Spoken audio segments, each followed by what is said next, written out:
Good morning, wonderful viewers. It's another edition of the Tea with Salima show on Eco TV International, and I'm your host, Salima Kaba. Our guest in the studio today is no other person than Lagamy Gumaneh. He's a student at the University of the Gambia, and we are going to talk about the educational system at the tertiary institution. So before we start our discussion, I'll let him introduce himself. From there, we go to the topic. I'm Lagamy. Once again, thank you for coming, and we really do appreciate it. So I will allow you to introduce yourself to the viewers. Tell them a little bit about your biography, a little bit of your biography. Thank you very much, and greetings to each and every one of you viewing us today. My name is Lagamy Gumaneh, as alluded to, a student at the University of the Gambia, and I'm reading law, and I'm the president of the University of the Gambia Debate Association. And I think I am in that capacity today. Thank you very much. You're welcome. So how are you? I hope you are okay. Yes, I am absolutely fine. Thank you. Yeah, so viewers, today we are going to talk about, as I said earlier, we are going to talk about the educational system at the tertiary institution.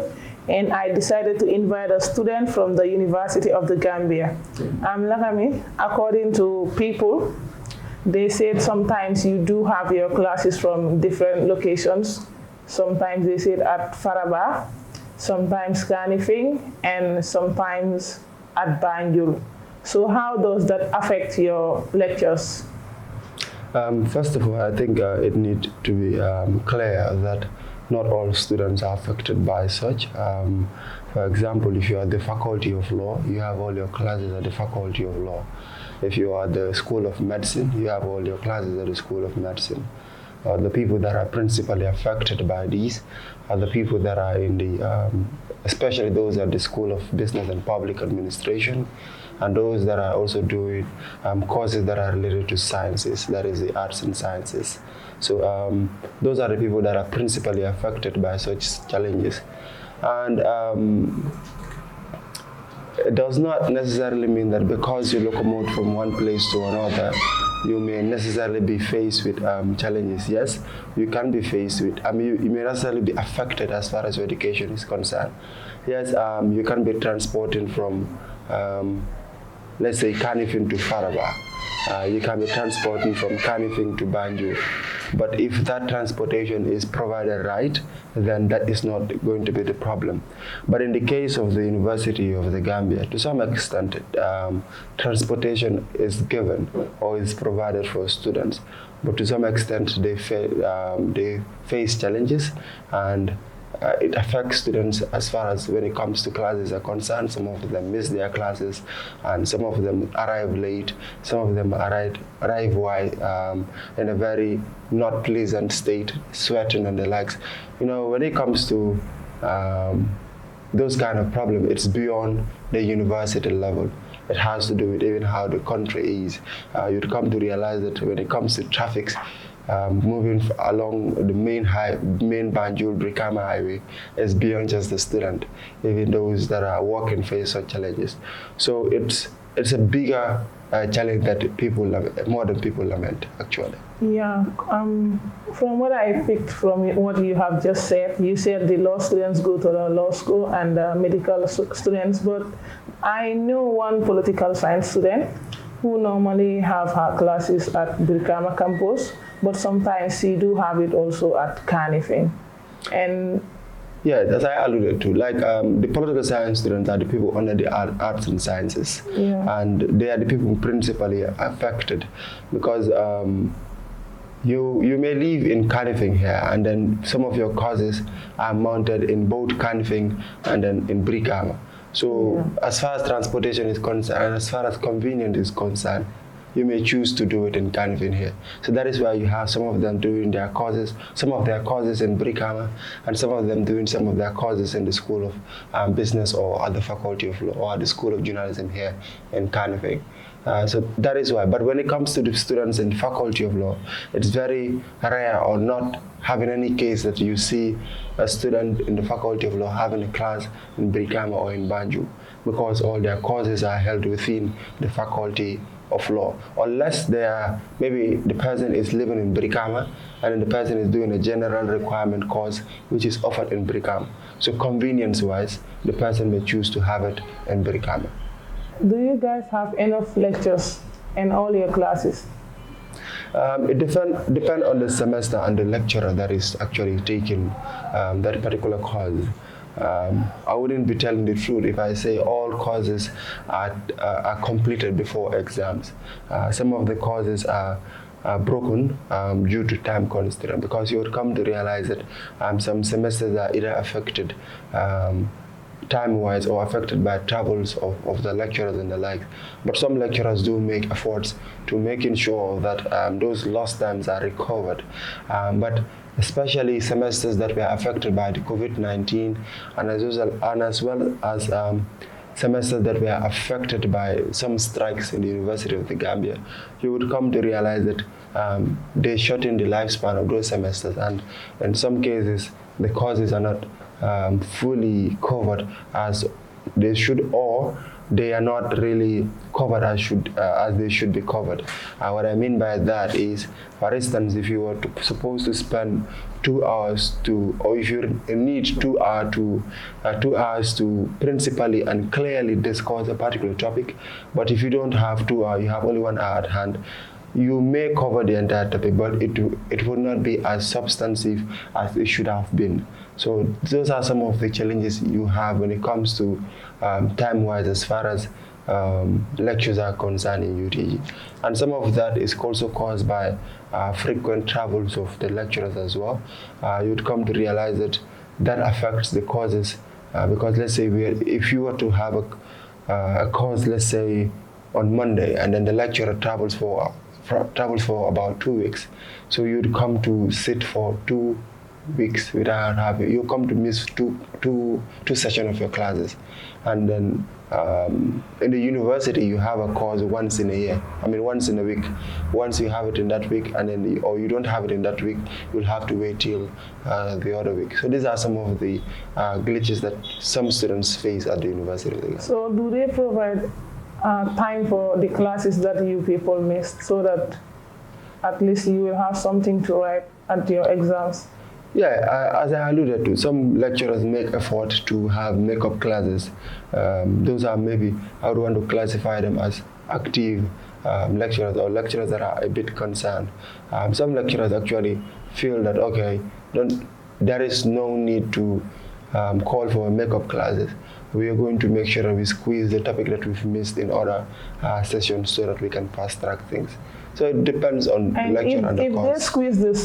If they squeeze the topics that they don't want to provide makeup classes, and they want to squeeze the topic and teach them fast so that they can cover all the syllabus, does that also have an impact in your performance during the exams?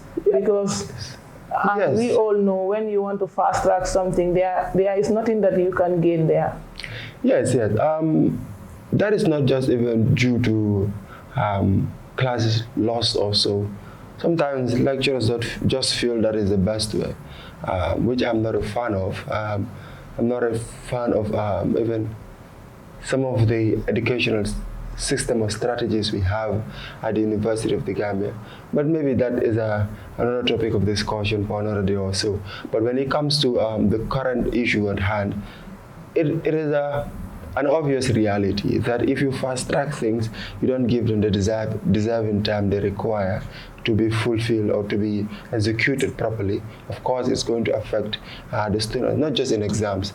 Exams are temporal. After exams, when you go to the field, you would not have the grasp of the knowledge you should have had, or you're not going to have the required knowledge you need to execute certain tasks you are going to face when you are in the workspace in the future also.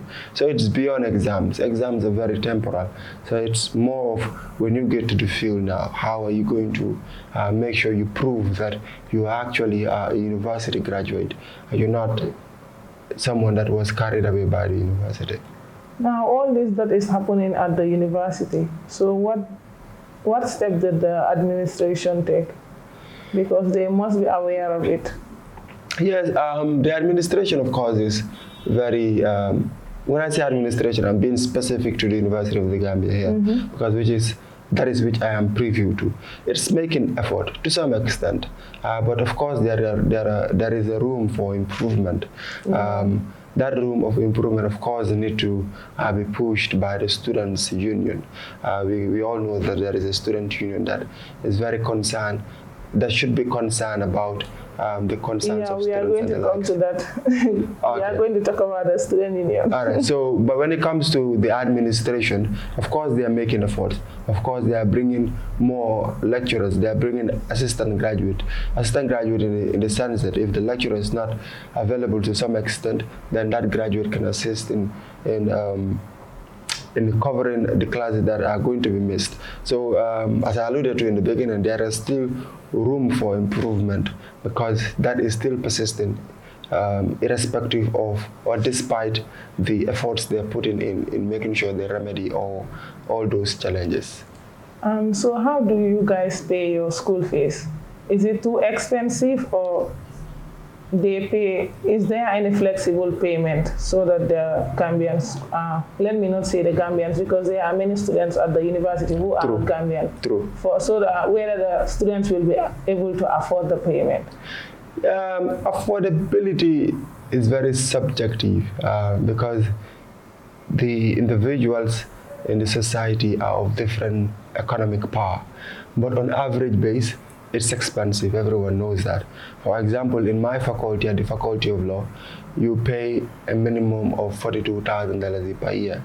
And if you want to tax an average Gambian to pay that every year, it's where are you going to get that? Which job in the Gambia is going to make sure that you have $42,000 within a year, aside the other tax you have to render? This is principally on just the fee.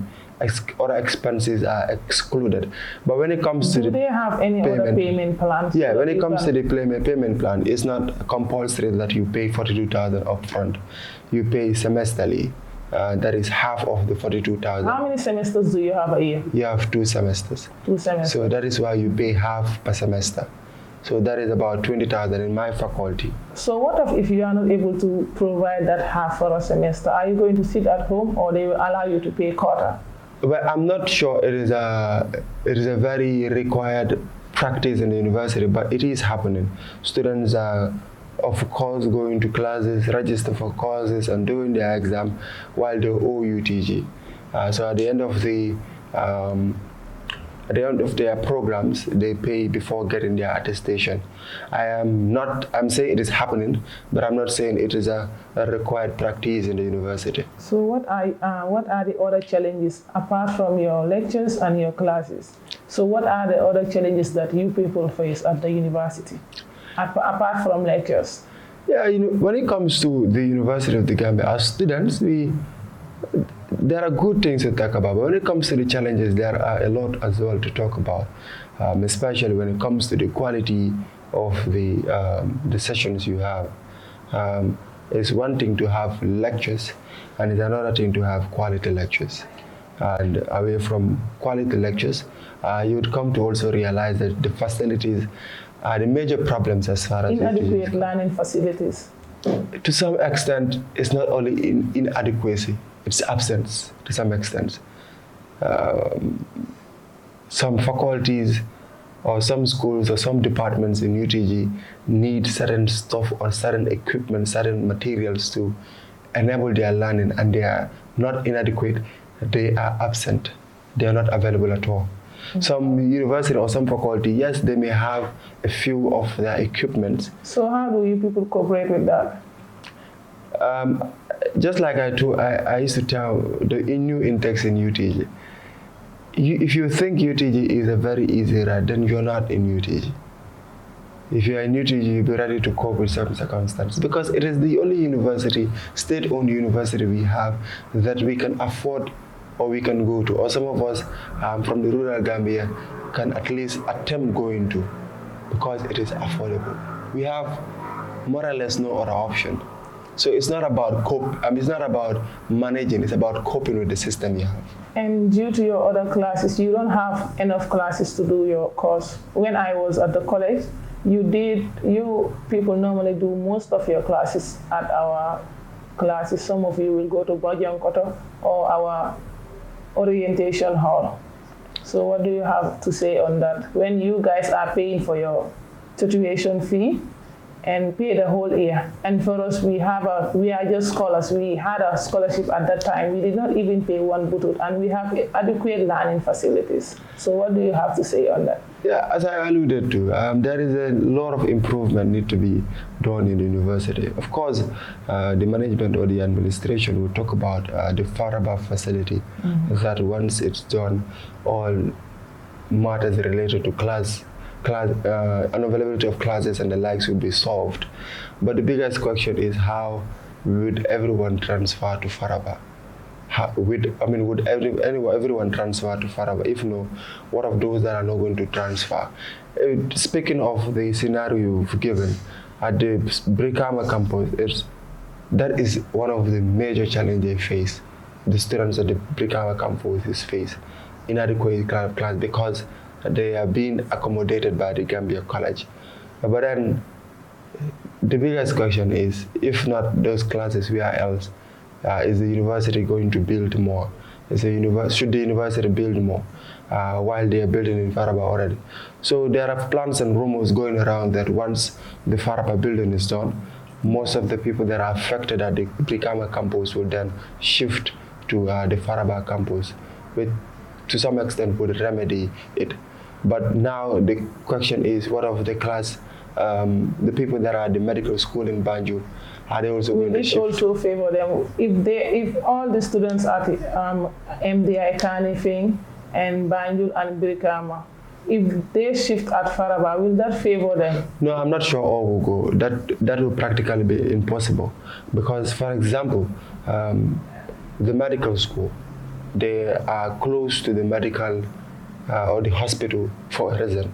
Yeah. It's not just because the university runs out of space, and that is why they are located there. They are located there so they can be close to the medical school, the hospital, so that when they are having the practical issues related to that, they can easily go there. So imagine if they shifted to Faraba, that program or that ideology would all be shattered.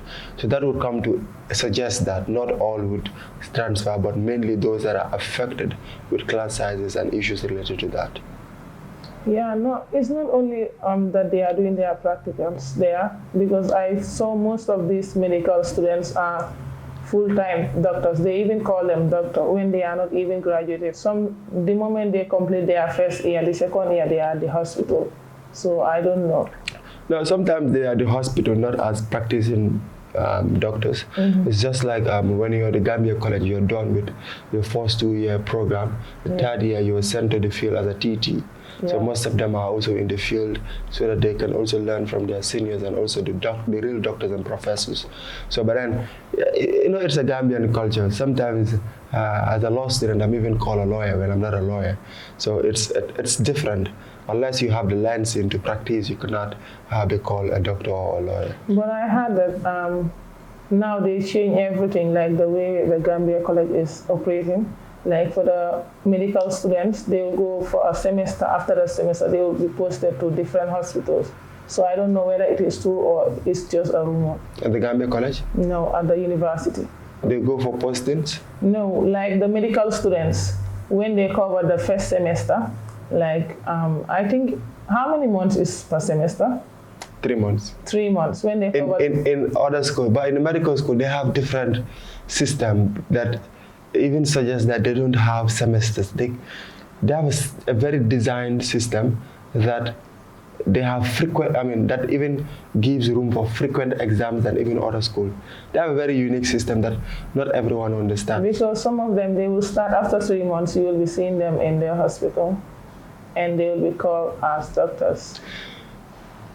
I don't know whether they have more of a practical than to spend more time in classes. No, I cannot judge that, and I cannot extensively speak on that. But what I can say is they do have pre-med and they have medicine or the medical courses.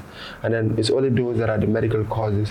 And I think you will have to go to a certain extent fourth year or your fourth year for you to be allowed to be at the medical school on courts and the like. I'm not too sure about whether it's 40 or 30 year, but I know that you need some certain amount of our level of education. You need to be in their own words, they put it that first you need to be in your first grades, you work on the fictional people or the dead people in theory, learning how people work. So when you pass that grade, I think after your fourth grade, you come and work on real people.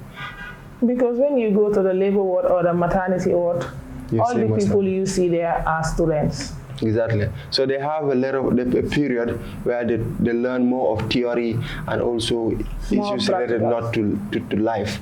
So after that particular, I think after the fourth year, they come to learn issues related to lively organism or life organisms.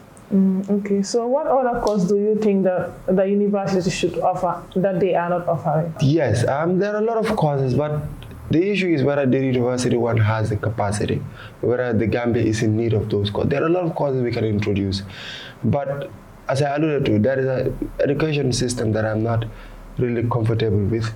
But maybe in subsequent time or with time in the future, we can discuss that. But when it comes to something that I'm very keen about, which is sports, I feel that the university, and looking at also the dynamics of people in the Gambia that are so much into sport and love sport, there should have been at least sport education in the university.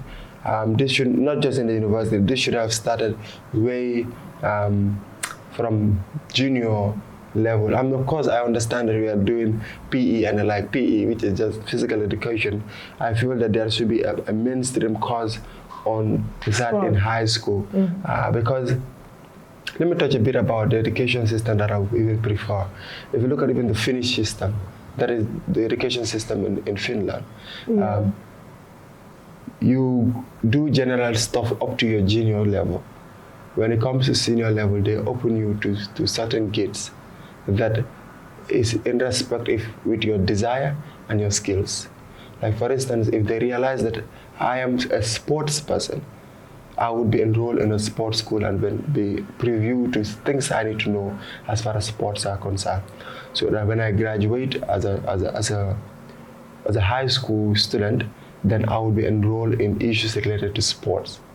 You understand? They don't have general universities. They have specific required universities. That they specify. Exactly.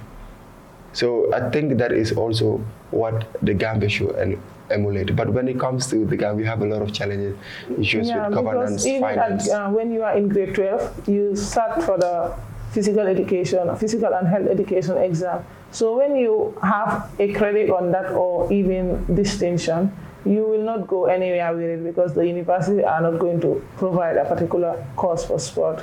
Exactly. So those are some of the challenges. So it's a very complex situation that we are discussing. The challenges of the university are a bit complex, and then you need more than hours or more than days to discuss the challenges in depth.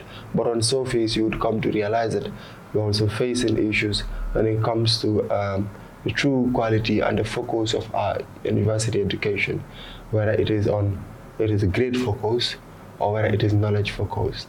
I'll give you an example. You would come to realize, if you get to the university, you come to realize that people are having A's and A+ in, for example, French or elementary French, but they cannot even greet in French. Wow. So you'd come to realize they just read to pass the exam. Exactly. They don't read so to understand. You would come to even ask yourself whether the university is grade focus or knowledge focus. So it is complex, as I alluded to. So we have greater problems. Wow. Viewers, we'll go for a short break and we'll be right back.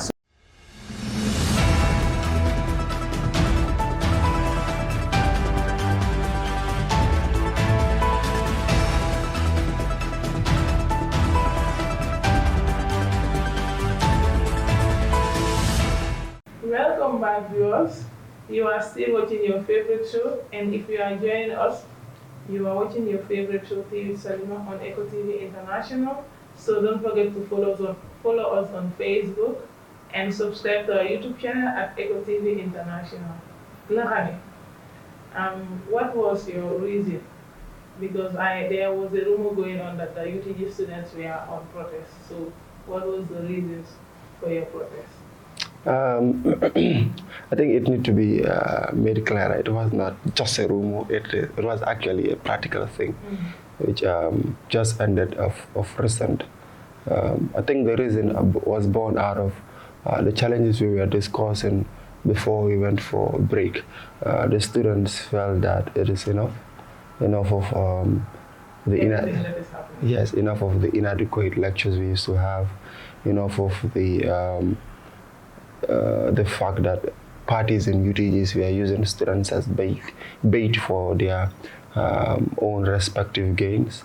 Enough of all the challenges as far as classroom sizes are concerned, as far as inadequate or unavailability of chairs are concerned, as far as unavailability of transportations are concerned. So many problems, and it even includes the issue of the tuition fee we discussed about. So it was born out of the cry of the students of the university. Do you think that protest could change anything?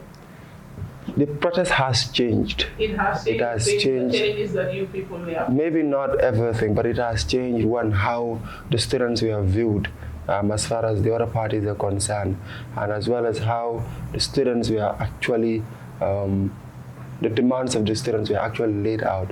To some extent, some of the demands have been reached, because the students laid out about 13 demands, and about 6 to 7 are already, that can be achieved immediately are achieved.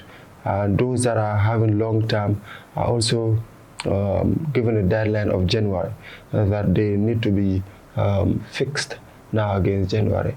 Of course, there are others that cannot be fixed beyond, now against January. But it is up to the students to feel or to determine whether or not they should put pressure as far as those demands are concerned. So yes, it has changed things. As we all know that any tertiary institution has a student union, even nowadays the high school have a student union. So what do you think is the role of the student union in the UTG? Let me make it wide. Generally. Yeah, what is the role of the student union? The students union are the mouthpiece, the government of the students, the main power, the arm of the government as far as students are concerned. When we talk about students, it's that body where every single student in a particular institution submits his or her power to, for that institutional or body to act on his or her behalf. So the students' union is very powerful because it is supposed to serve as the mouthpiece and as well as the ears of the students. It is supposed to serve as the fighter, the freedom fighter, or the Pan-African. I would want to say it's supposed to, in every university, the students' union is supposed to be the Thomas Sankara of that particular institution. So when we talk about students' union, we refer to that body where individuals are elected in making sure that their aspiration and interests are fought for in that particular university or any other tertiary institution. For example, in the University of the Gambia, I don't know of other universities, but in university what we do is that you have to go through elections. And when you go through elections, you read out to your plans as to what exactly you're going to do when once voted into office. Then that is how, or the basis students use to vote you into office. And when you get into office, the students expect that. In fact, that is what is expected of every student's union. Do you think the student union can grant the offer of their fellow students?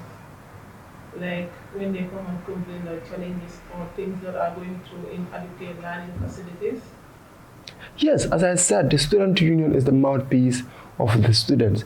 So that in fact, that is the right place students to report their challenges to. See the student union as the mouthpiece of the university? Well, they should. They should see the student union as the mouthpiece because it is in fact a constitutional requirement to have a student union. It is not just any kind of union. It's a constitutional requirement to have a students union. That is one. The students union, it is recognized. The fact is, it is recognized by the administration. In fact, even at the Senate and the governing council of the university, in my university, the student union have a seat. It is recognized wise. So now the biggest question is whether they are listened to or how serious do the administration take the students' union. And when I say this, it's not necessarily that all the blame is based on, is poured on the administration. Sometimes it's because of the type of students' leadership we've had in the past and the like. That is what is related to sometimes on the representation, misrepresentation of the students, and also some of the glitches and hitches here and there as far as student union relationship is concerned. So what if the student union, the president of the student union go and report to the administration? Sometimes when you go and give a complaint, they will be telling you, wait, give us a time, and it will just like twist and turn. Yeah, when it comes to the university, first of all, in general. Yeah, when it comes to for example, when it comes to the university, all this that have been going through, all the things, the inadequate learning facilities, and the lack of enough lectures, because as you said before we go to break, you said some lecturers will not even come to deliver in class, or they want to squeeze the lectures.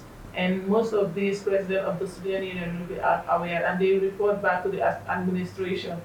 And some of the students will not even consider the presidents of the student union. They will just say, hey, we will not tell them, because when we tell them, at the end of the day, things is the way. Things, it is what is, because nothing will change. So what do you have to say on that? First of all, I would want to comment on the issue of the leadership. If students are bypassing the students' union and go straight to the administration, it means that they don't have trust in the students' union. And that is as a result of the student leadership. When it comes to students' union, the first thing you need to prioritize is having the trust of your people. You don't have the trust of your people by going to them and say, trust me. You have to prove to them the reason why they should trust you. And that is exactly what students' union are expected to do. So when complaints and concerns are raised to students' union, you don't expect students' union to go report. You expect students' union to go and table instead of reporting. Reporting is more of relating the message that they said to you. No, as a student union, you must go and table the information and discuss with the administration how to solve that, because that is exactly what students' union are for, not to report, but to solve the problems. They tell you there are problems because they believe that you're going to solve the problems. So if you're told the problems, you have to go solve them. Do you understand? So all in all, the problem is sometimes with the leadership of the students' union. Some of them... Lack of competence. To some extent, it can be lack of competence. Sometimes it can be unavailability of the person. Like for instance, someone can be good at something, but the person is not available to do that thing. It's more or less not of use. And also sometimes it's disinterest. Some people get into election just to make sure that they have the particular position, and that's it. Exactly. So I can be called the president of this, president of that, and you're not truly doing the job. Well, that's not fair. But as far as they are concerned, it is fair to them. So I think people should look and know the qualities of a good student union president, so that before they cast their votes, because some of these students, when they know someone, they will not even look at the person, whether he is capable, whether he is competent. They just want to cast their votes on him. And yeah. I think that is not fair. It will not even favor the students. That is true. So that is why even some of us get into the politics of UTG. So that because we believe that we cannot always be at the back, telling people that this is right, this is wrong. Sometimes we have to act and show people what is right and what is wrong. And that is what inspired some of us into the UTG politics.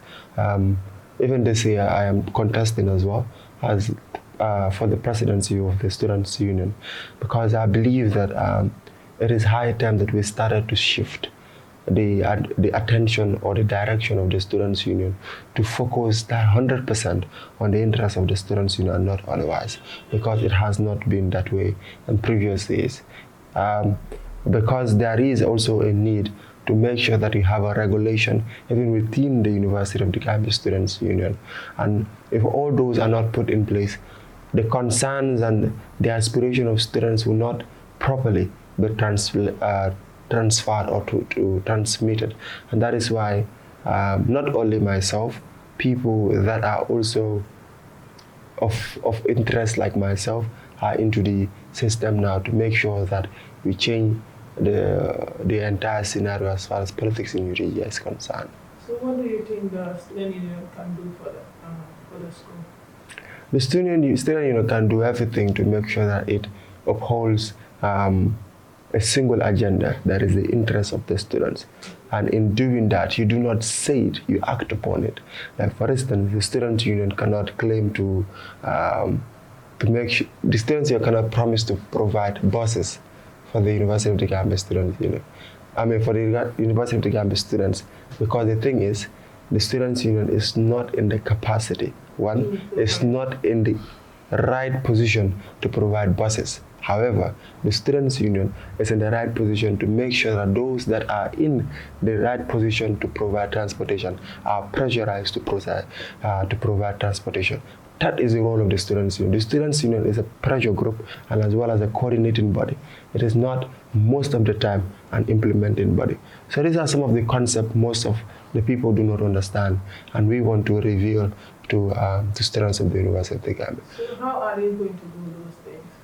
Like for example, when the students want to have a bus like for transportation and they lay their complaints, because when the student complains, the student union don't complain according to you. They will go back to the administration and discuss it or talk about it. So how are they going to do that? Yeah, first of all, the student union must make sure that they make the administration realize that this is a client, is a customer. I don't want to use the word seller, but it's a service provider and a customer relationship.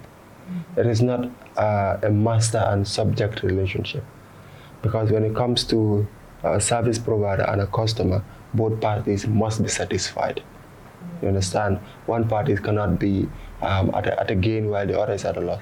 When that is made to the administration will come to realize that if students are displeased with this particular thing, they need not to react, they need to solve that particular problem. Because this is a contract. The students are not there on free basis. They are there because they've paid. Even those on scholarship, they pay on their behalf. So therefore, they are paying for not just attending or accesses those 4 corner classes, they are also paying for the resources all those that money comes with. So that is what the students need to make very clear and have a stance on first of all, before any other thing. Because if that is not made very clear, then there will be a cloud as far as the entire direction of the Students' Union is concerned. But if that is made clear, then when it comes to reporting, like for instance, let's say we have a problem with chairs.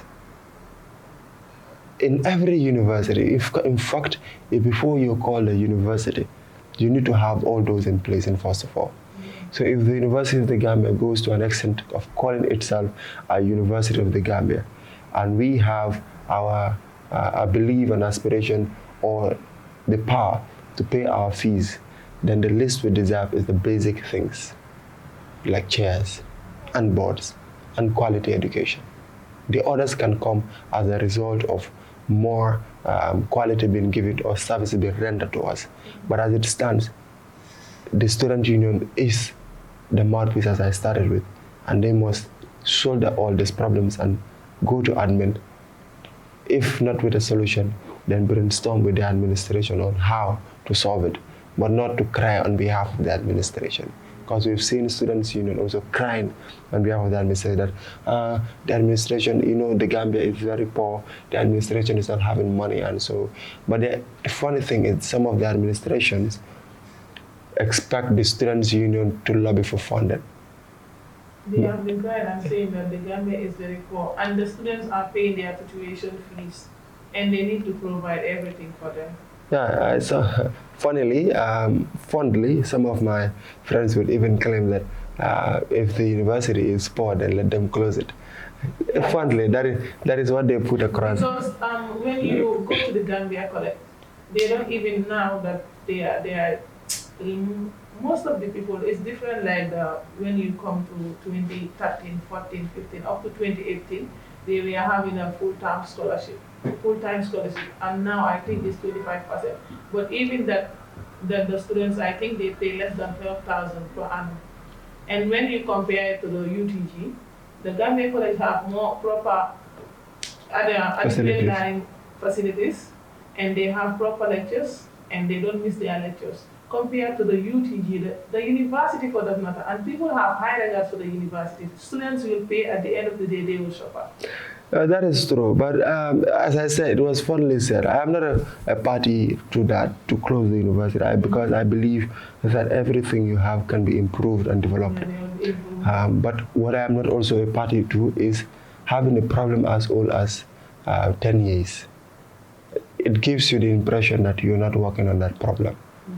You cannot have, for instance, transportation problem for over 5 years.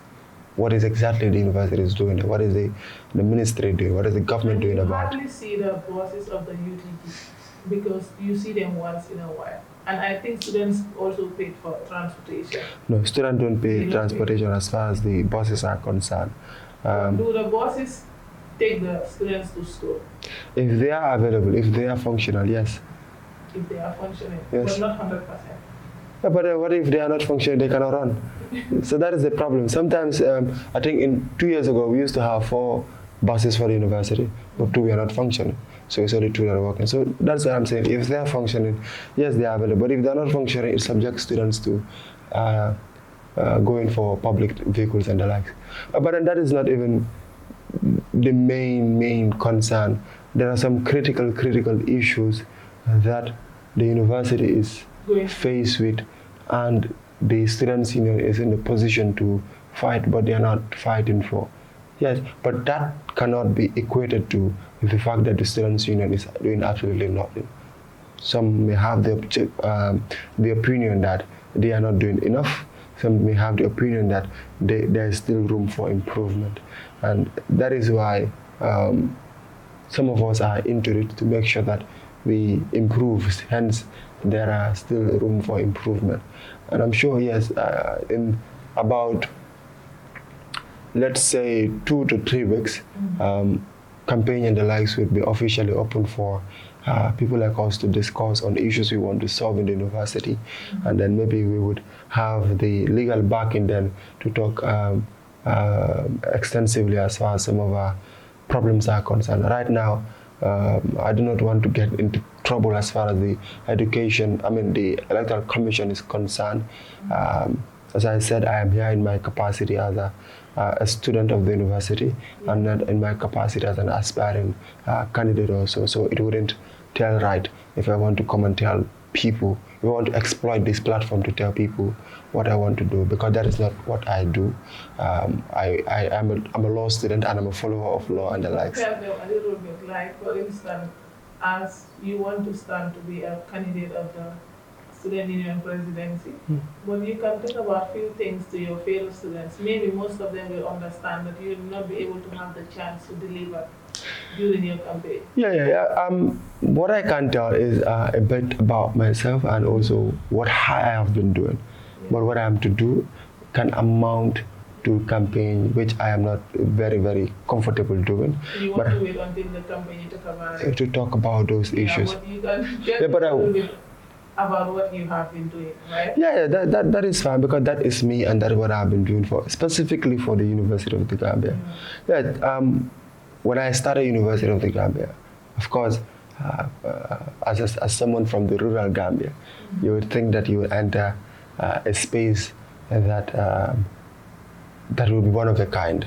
So when I entered, I realized that there are some challenges, and I feel I was more of a talker in the beginning of my grade, just telling people this is not right. You are from the rural area?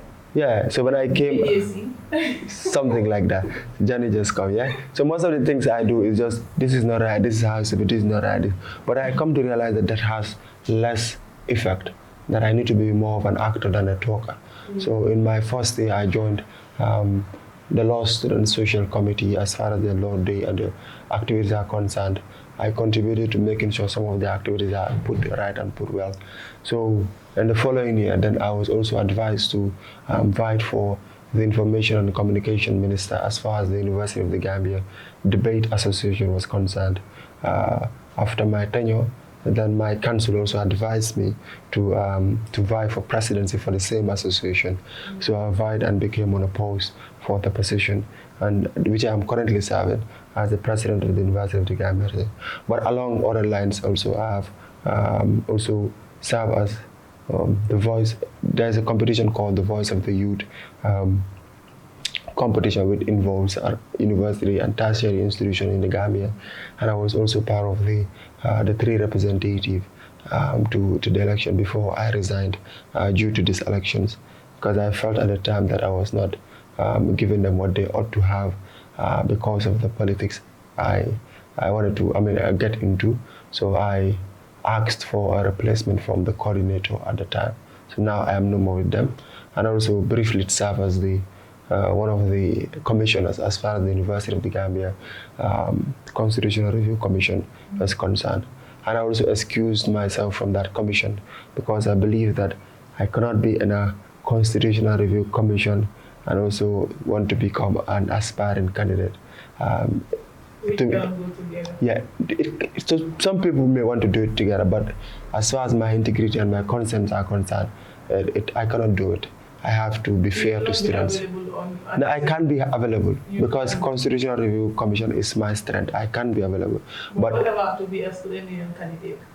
Will you be available at the same? What if both of them need you at the same time? I can 100% be available. I'm very good at multitasking. That is my strength.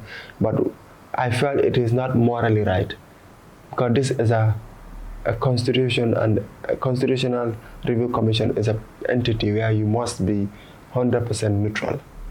And of course, when it comes to student politics, you cannot be neutral. So it is a kind of conflict of interest also. So I had to be fair to students of the University of the Gambia by letting go of the Constitutional Review Commission, so that I can allow other people who are also capable as myself to take up the road so that they can proceed that process. So now here I am also going in for presidency as far as the union is concerned. This is not just born, it's not just me. I'm backed by also a team that is very, very of substance when it comes to student leadership. Because I believe, Our team yes, who are backing you. yeah, they're also candidates, because the students' union is not just about presidents. It has about... They were previous candidates or? No, they were previous executive like myself in sub-association in UTG. For example, in the School of Business and Public Administration, you have their president as School of Business and Public Administration. In fact, some of my candidates were president.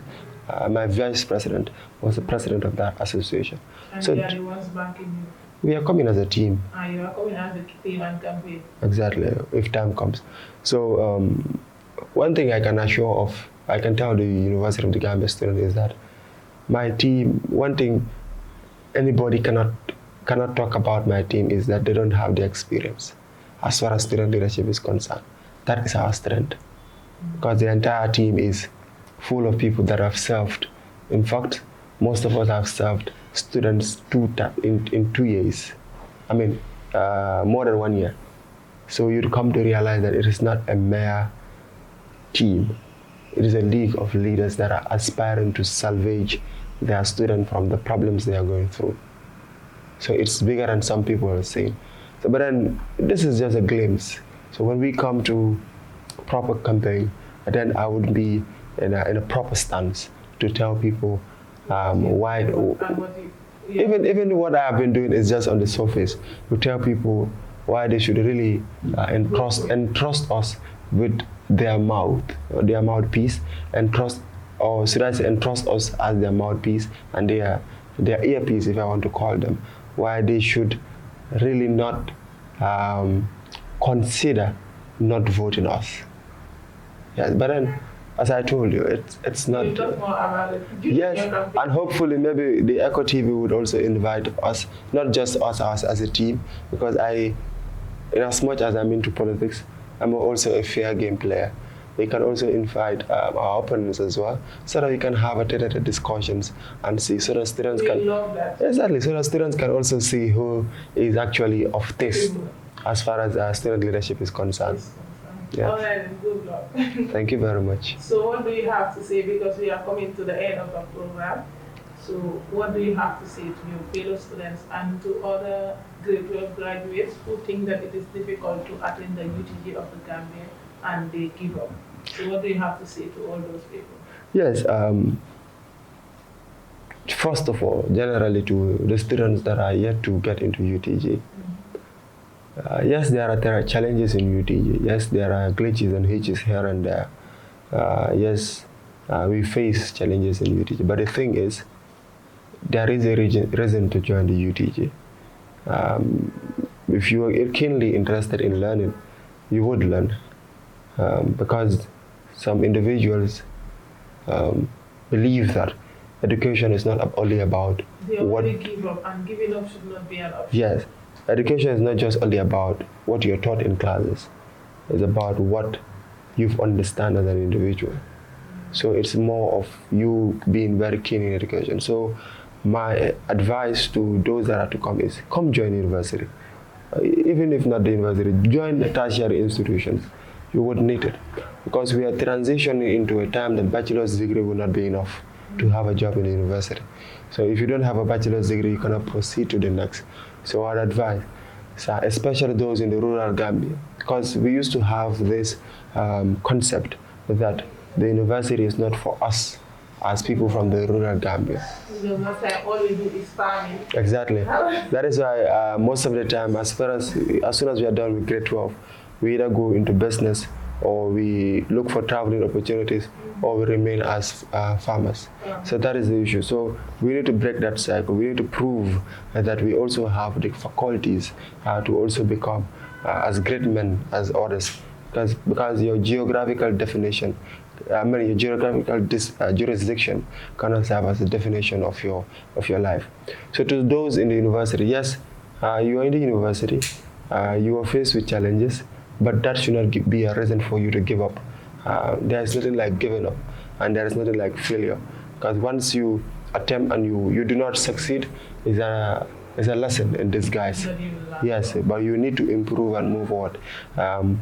Yes, of course, to the potential voters in the forthcoming UTGSC election, I wouldn't come and tell you that vote for me as of now.